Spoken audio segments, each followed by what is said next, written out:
So mahigsod diya sa ito mapagbasa karon sa ito Ebanghelyo, ang ayan itong pamalundungan ang mga hiya sa Ginoo nga gipadayag diha sa sambingay. Kasagaran dili nato tan-awon ang atong kaugalingon nga nakabinipisyo sa maong kaayon. Nagpabilin kita nga abstract nga bahin sa ato ang mga pag-ampo.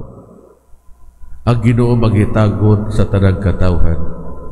Kumusta man usab ang ato ang kaugalingon? Kapila kahigayon nga kita iyahang gipasaylo. Kapila kahigayon nga siya naglingon kanato, o kapila kahigayon nga siya nagdasig kanato. Asa man kita maka-relate sa mga trabahante sa atong sambingay? Ang sayong ipatrabaho o naa sa tunga-tunga na sa buntag o alas 12 sa auto, alas 3 sa hapon o alas 5 sa hapon.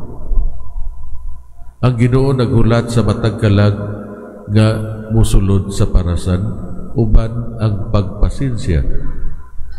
Ang Ginoo padayon nga nag-imbita kanato nga moapil sa iyang kinabuhi o sa iyang misyon.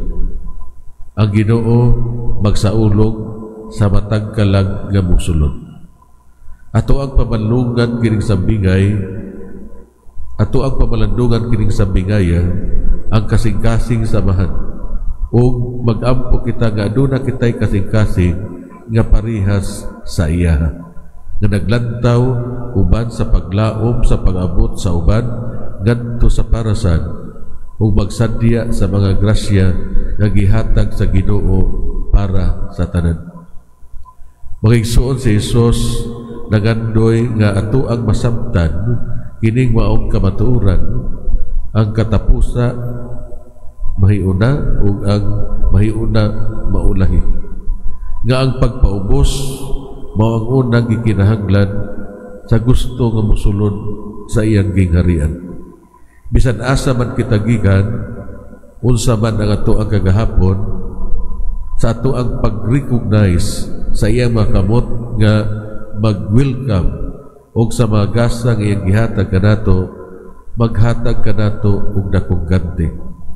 Kini mao ang pagpaubos, magpuyo diha sa kamatuoran, kung kinsa man kita diha sa tubangan sa Ginoo ug kinsa man ang Ginoo para kanato. Mangutana kita karon sa itong kaugalingon, ngano nga magsilos man ako kung akong nakita in quotation mas gipaboran sa Ginoo ang uban kaysa ako. Sa unsa nga mga konkretong paagi nga nagpasalamat ako sa Ginoo sa mga grasya nga iyang gihatag kanako.